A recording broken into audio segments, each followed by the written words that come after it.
On May 31st, 2015, I got that horrific call.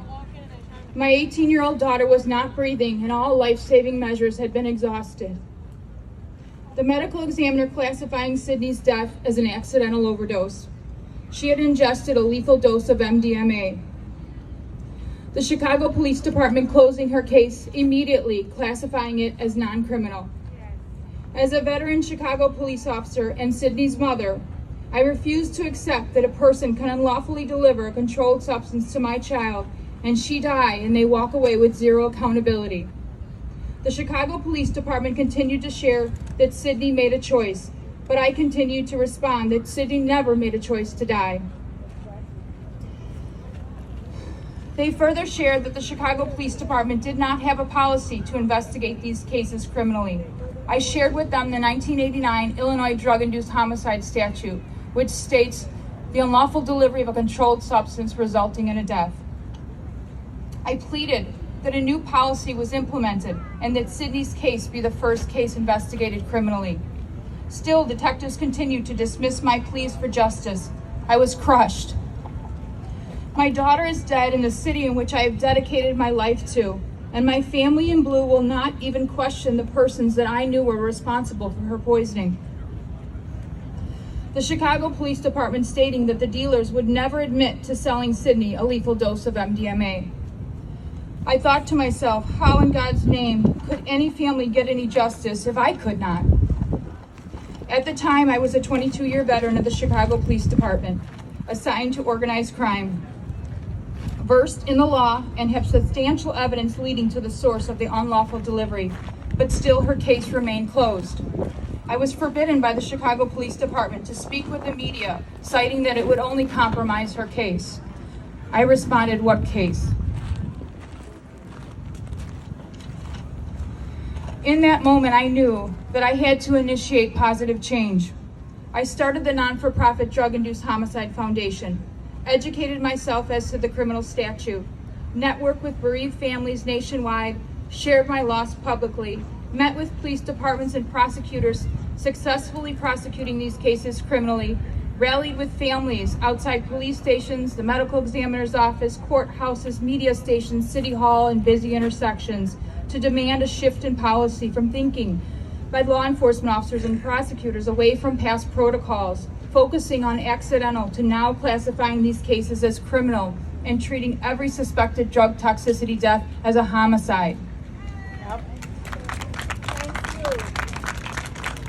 On September 24th, 2016, after 16 months of pleading for justice, my prayers were finally answered. The Chicago Police Department brought in Brent Tyson and Cynthia Parker for questioning.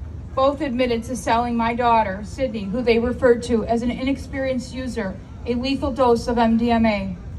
Both were charged with drug-induced homicide and released shortly thereafter while awaiting trial.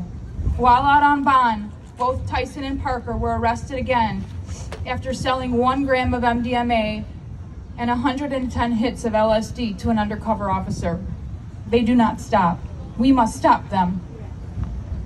In 2018, I am pleased to share that Brent Tyson and Cynthia Parker were convicted of my daughter's homicide. Locking up a drug dealer will not bring my daughter Sydney back, but I am confident that our efforts will save the lives of others.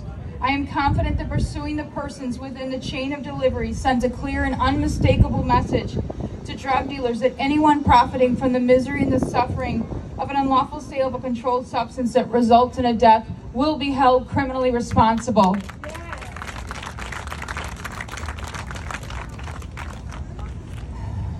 It is not my intention to ever speak poorly of our judicial system because I love the police, but rather support them in our advocacy to rid our streets of illicit drugs and the people that are peddling them.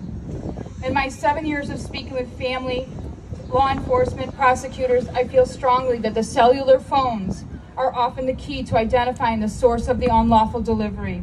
Examining public and private domain, file storage, web pages, and other cloud content.